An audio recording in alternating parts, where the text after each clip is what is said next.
Hey everybody, this is Sabrina. This is my first screencast attempt, so we'll see how it goes. I guess my first thing is I hope that you realize that there's some cool, funky lights in the background, and I hope they remind you of being somewhere cool, like a roller skating rink or, I don't know, something that involves pinball. They're kind of cool because they have this neat remote, and the remote makes it so that you can change the colors. So I'll try and change the colors a few times just to keep you guys engaged in what's going on. All right. Purpose of this screencast is to go over the educator evaluation cycle for this school year. And just so you know, this is the process it will be no matter what, no matter if we go back to some sort of hybrid situation or, goodness gracious, if somehow we go back all in person. This will be the process no matter what. So hopefully it will be clear to you by the end of this screencast. All right, the targets, I guess, like I just said, is that you'll understand how this process is going to work, understand the timelines and the tools for the evaluation process this year.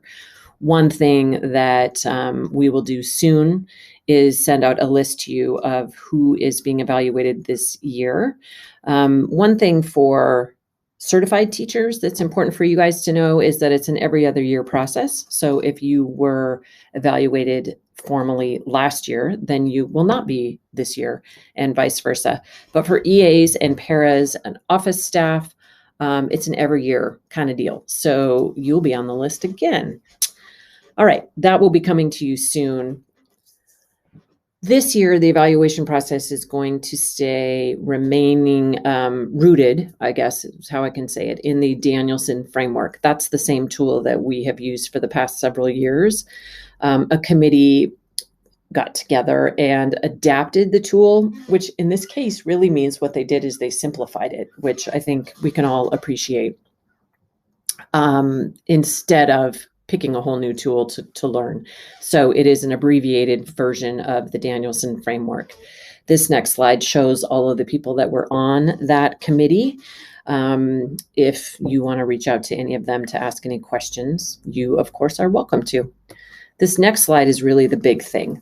The nice thing about this year is that all of the required tools have been narrowed down to really two.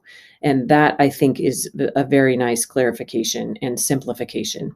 It will be interesting to see if that simplification gets carried into the after COVID times, but we'll see about that. The first one is called the Administrator Observation Tool. This is a Google Doc you can get a quick look at. It is simpler than before, and it clarifies that for everyone that's being observed, there will be a pre-observation, an observation, and a post-observation. That's how it usually goes. Then for probationary, there will be both a fall summative and a spring summative. If you're a contract teacher, the spring summative is just what happens at the very end. That's where the decision gets made, yes, we're moving forward with employment. So you can see, I won't go through this whole thing, but you can kind of get a glance of how the form looks. Basically, the element is right here written out, and then the administrator marks not yet, in process, or established. There's only 3 designations now, and a slide upcoming will go through how those are each defined.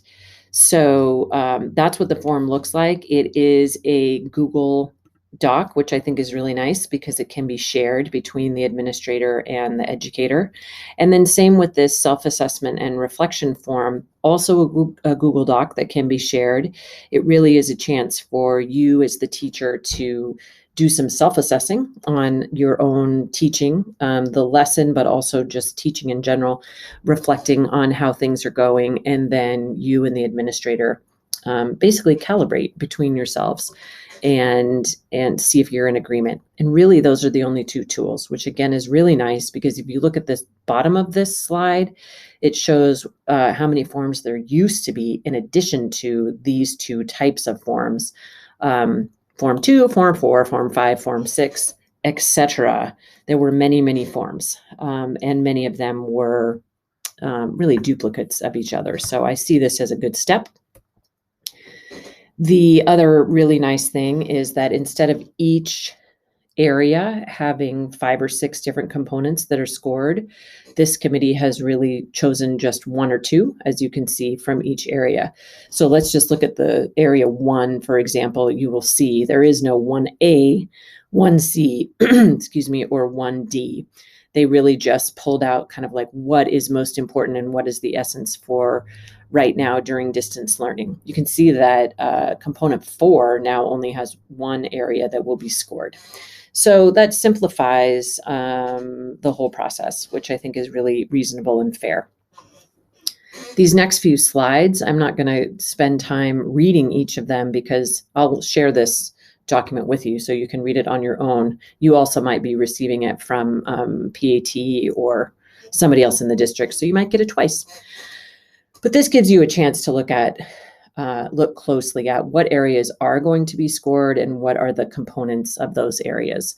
So you can see there's just a slide for each of those things, and that's it. I mean, I really have to say I like the brevity of it. The next several slides, actually, sorry, I'm going to change the color of the lights while you read the designations. There we go, sort of a yellow-green. Instead of all the rating choices that there used to be, there are now just 3 choices. Established means the educator could teach others. So just in your mind right now, think about things you've already taught. Many of you have taught me different things, how to do better during distance learning, or you have taught your PLC colleague, or you have taught all of us during a staff meeting, or you certainly have taught students how to use different strategies and tools. If that is true, that would end up with you being designated as an established teacher in that area. In process means that the element of success is observed, either in discussion, in conversation, in dialogue, in an informal observation, formal observation. Is somewhere it's been observed. And then not yet, pretty clear, there is no evidence anywhere, observation planning or debriefing. So you would get a not yet in that area. Here is what I was going to say. This slide just focuses in and reminds us all that 1, we're in a really strange time. The challenges that we are all experiencing due to this global pandemic are pretty remarkable. And 2, that now and in normal times, the evaluation cycle is meant to be focused on educator growth.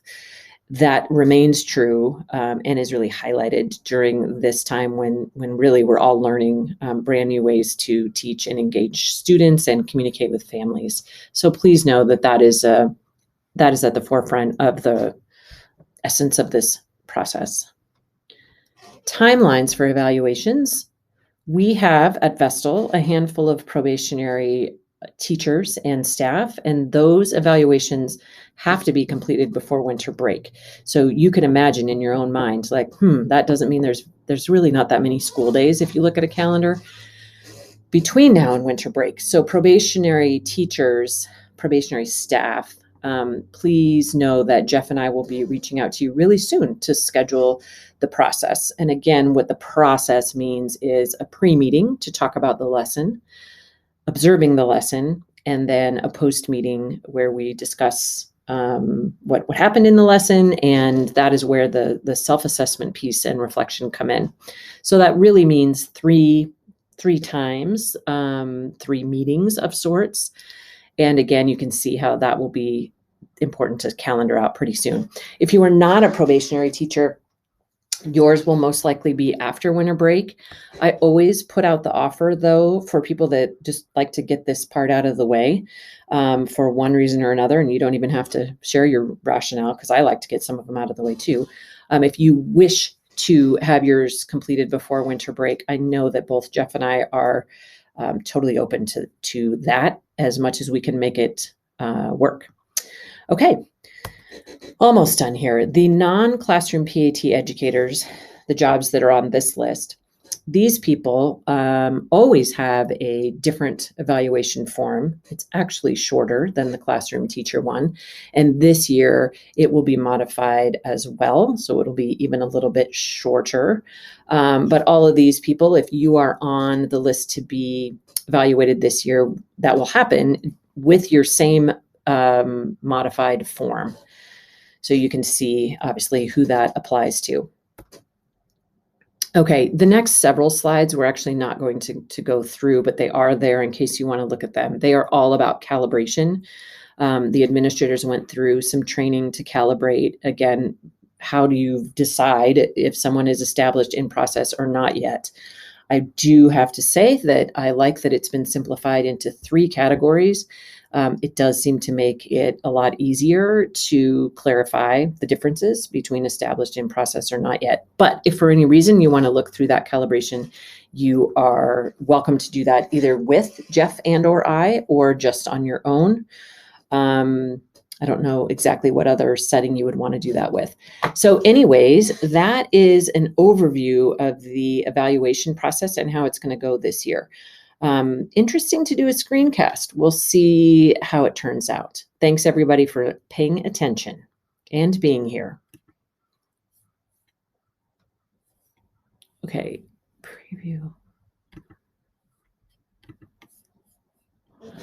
What am I doing wrong?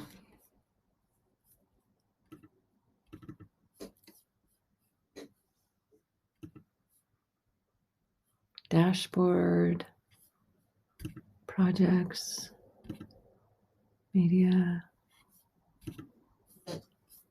dashboard. Start with a template. Video. It's still going.